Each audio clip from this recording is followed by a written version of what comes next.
Salutations, everybody. It is Matty here today, and we are watching quite a spectacle, all right? The free fall from grace by CD Projekt Red is truly a sight to behold. What took Bethesda months, what Activision did over a long period of time, CD Projekt Red has managed to do in a short couple of days, throwing away every ounce of goodwill earned. And I think it's only going to get worse. I swear I don't wake up looking for this negative news to cover. You guys know this is usually a more positive channel. We look at the good stuff in the industry. We get hyped about games. But every single time I wake up, there's a new topic that is significant, demanding the attention of the industry. And it's always revolving around CD Projekt Red. So today we're talking about a variety of things, from the GOG storefront, which is owned by CD Projekt, to the shares and how that's impacting CD Projekt Red and future decisions they're going to make, as they have wasted a lot of cash, and even a really surprising, strange change coming to Cyberpunk 2077 that a lot of people were complaining about.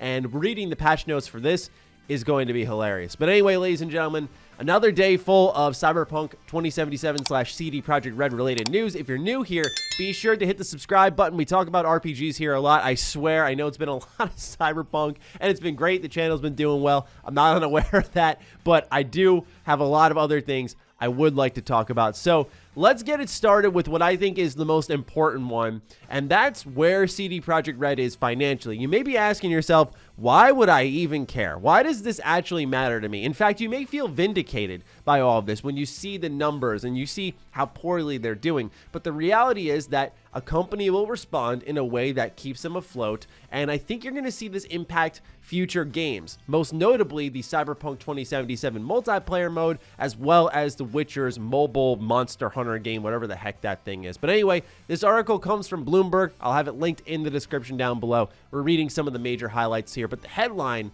is the biggest of them all, where it says, Cyberpunk 2077 debacle costs founders $1 billion of wealth. Good God almighty, $1 billion. That this is a train wreck, man. And what's amazing is this game did well. This game did so well. But the free fall in share prices, the bugs, the glitches, the fixes, everything, and now sales are being impacted, has resulted in a lot of money lost for CD Projekt. So let's keep reading what I think is a even more substantial piece of information. Analysts vary on their assessment of the long-lasting consequences for the studio, which is relying heavily on the new title. They agree that the pace of fixing bugs will be crucial for revenue, even as opinions about the PC version look much better. The average forecast for 12-month sales fell to 25.6 million copies from almost 30 million copies expected before December 10th's release, based on 9 refreshed estimates collected by Bloomberg News. The stock stopped in its free fall on Tuesday, rising 2.5% at 2:02 p.m. in Warsaw. Okay, look, I know 25 million copies, CD Projekt Red's going to wipe their tears with their dollar bills. Don't get me wrong here. They're still going to make a lot of money off of this game, but to free fall from a predicted almost 30 million copies sold to 25 million is significant. That damage cannot be underestimated. You just want to do quick math. 5 million times $60 per copy, right? That is a lot there. Now, a lot of this will bank on, of course, as the article suggested, the bugs, how quickly they are fixed, the actual new content that comes in, the expansions, the story stuff, and of course the multiplayer. That is, I think, going to be the most significant aspect because of a number of things. We, of course, have to wait for seeing what Cyberpunk 2077 is going to do with its single-player expansions, and that could really turn up the conversation in a more positive direction as we start to look back after all the bugs and things are gone and think about CD Projekt Red and Cyberpunk 2077 based off the merits of the game, not the whole entire launch of it. But what can quickly wipe that away is how the multiplayer mode is handled. I've been hammering this into people's heads for a while.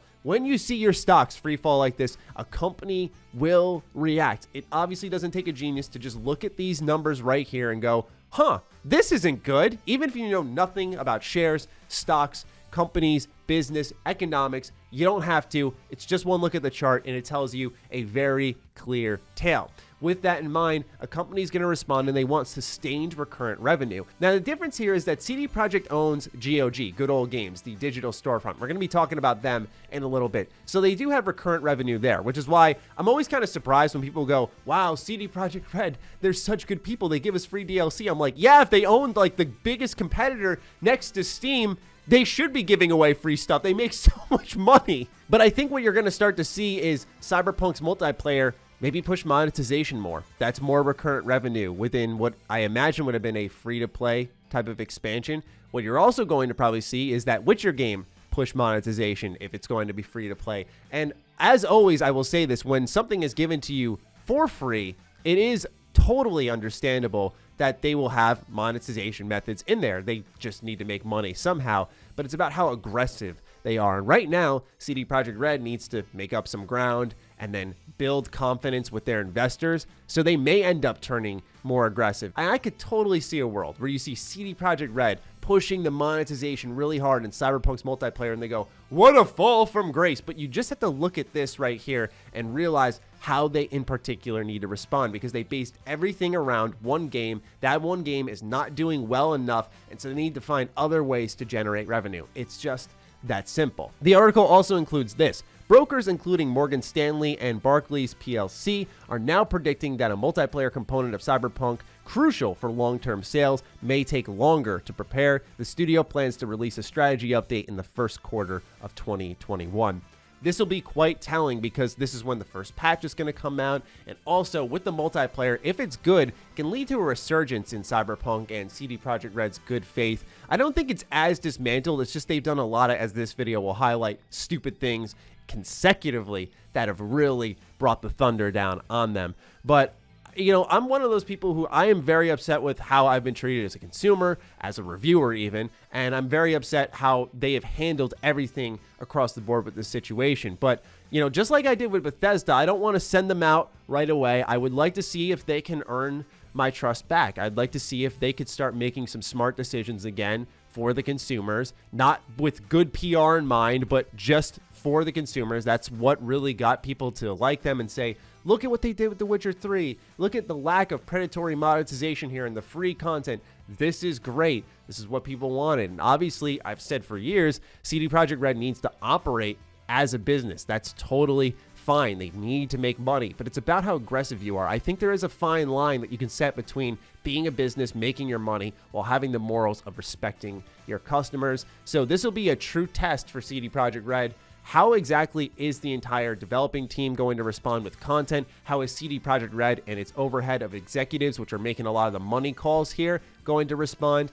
Well, we'll have to see. But for now, I would just say put your expectations in place for both the Witcher mobile game, which I imagine a lot of you out there who watch my channel, you're more into hardcore RPGs and that stuff. You're probably not looking too into that, but more importantly is the Cyberpunk multiplayer. Obviously, us as enthusiasts go, well, they need to nail this and do it right. That makes sense. But them as a business goes, we need to make money and we need to get investor confidence back. So we need to get recurrent revenue going. Is that, in their eyes, making a good product that's, you know, fair and doesn't encourage the monetization, or is there something more than that?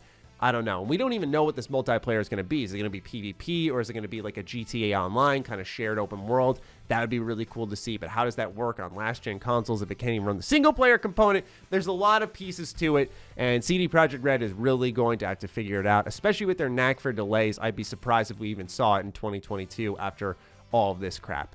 So CD Projekt also managed to go trending. I'd like to emphasize one more time that we're talking about CD Projekt here, not CD Projekt Red. Kind of like Bethesda and Bethesda Game Studios. Bethesda is the overhead of executives. Bethesda Game Studios, they are involved in some of the decisions, but they are the developer. Same thing here. CD Projekt, overhead executives, and then you have CD Projekt Red, the developers. For a little bit of a history lesson here, CD Projekt was founded in 1994, and then they opened CD Projekt Red in 2002, and then subsequently in 2008, they opened GOG, or Good Old Games, which is the digital storefront that a lot of us use nowadays because of their approach to when you buy this, this is your game. So you could be offline, even though it's a digital copy, it is yours. You can play it. You don't need to be connected to the internet. That's sort of the thing that GOG has hung its hat on for a while, and it's worked well. A lot of people like the feeling of this is mine, I own it, it's my game. And in today's story, it seems like they've sort of gone against that.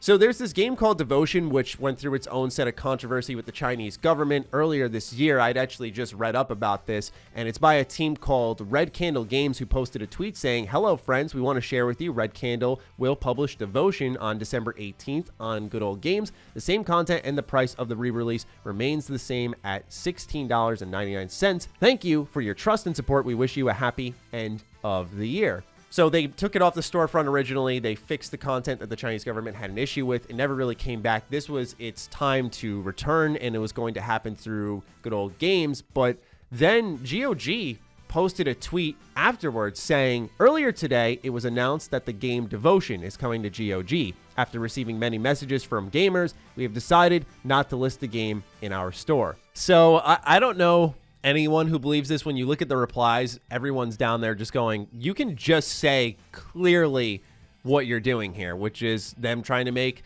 a money move. Now, the impact of this has reached other indie developers. Megan Fox posted a tweet saying, "Earlier today, it was assumed that the game Skatebird was coming to GOG. After receiving one message from them that undercut a fellow indie dev, we have decided not to list our game in their store." And just to make sure everyone knows, she did mention here, "Oops, this might do numbers in case you want to find out context," and she tags the tweet that I had just read to all of you.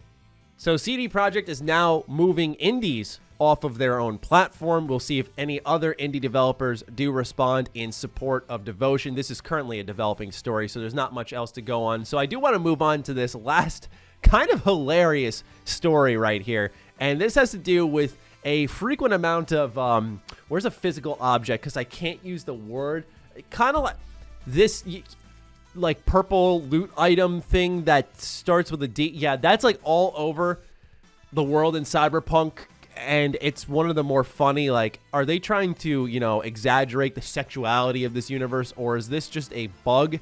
No one really knew, and you'd be looting a lot of them. And as someone who has a perk that kind of automatically turns the miscellaneous objects I loot into junk, I was junking a lot of these. And so, ladies and gentlemen, there's been an update on what exactly has happened with that and how it's going to be fixed through Kotaku. So let's do a little bit of reading. Well, it looks like there may be spawning a little bit more than intended. Speaking to Kotaku, Philip Weber, a senior quest designer on the game, explained their inclusion in the game as, quote, "We wanted Night City to be pretty open sexually, where something by today's standards may be taboo or kinky is very normal and commonplace by 2077 standards." And I would say they successfully did that, not only by the objects that you loot, but also on top of that, some of the in-game advertisements, the romance scenes. There's a lot of that. Yeah. So anyway, moving on, Weber goes on to explain why they appear so frequently and what CD Projekt is going to do about it. He said, quote, "The second reason for the high amount of, cases in this world is because they can spawn as random loot,